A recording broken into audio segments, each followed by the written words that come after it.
अच्छा, रामकृष्ण रामकृष्ण थोडं मागे घ्या, लाईट लागली बाळा. असू दे तो तुमचा हा मोबाईल चला चला. रामकृष्ण ए बाळा तुझं नाव सांग ना.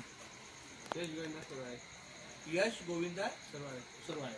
बरं, आपल्या या नामस्मरणाच्या, नामसागराच्या आणि नामलेखनाच्या सेवेला यश पण आलेलं आहे. खूप छान पण आहे. म्हणजे एका मुलाने राम नाम लेखन केलं, दुसऱ्या मुलाने कृष्ण हरी लेखन केलं आणि आपल्या ह्याने हरी नामाचा उल्लेख केला. अशा पद्धतीचं हे. आणि मला खरंच मुलांचं जास्त, कारण मी मुळात शिक्षक आहे, त्याला पहिलीपासून 10वी पर्यंत माझी शाळा आहे. त्यामुळे मला मुलांशी जेवढं माझं एकरूप जीवन असतं तेवढं जास्त कोणाशी नसतं. आणि या लाडक्या मुलांवर तुम्ही मला आधार, नव हिंदवी युगाचे तुम्हीच शिल्पकार सांगता येतं. ह्या मुलांमधूनच उद्याचा भारताचा पंतप्रधान होऊ शकेल, राष्ट्रपती होऊ शकेल किंवा एखाद्या चांगल्या हुद्द्यावर देशाच्या कार्याला उभा राहील.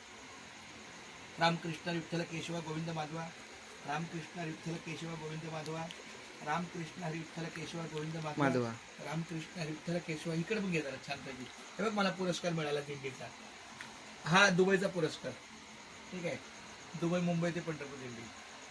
हा मला कुठला पुरस्कार भेटला बघ, वारकरी भूषण हा पुरस्कार बघू शकता माझं नाव- मित्रांनो.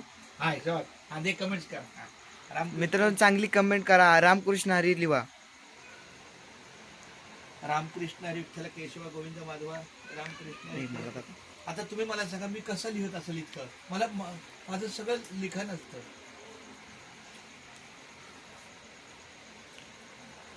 रामकृष्ण विठ्ठल केशव गोविंद माधवा. आणि चौथा व्हिडिओ माझा पण करा, मी लिहित का, कारण माझा अजून कुणी असं केला नाही. मीच कसा माझा करणार. हा अँगल लागतो ना त्यासाठी. हा चल चल. हा. वा, चला.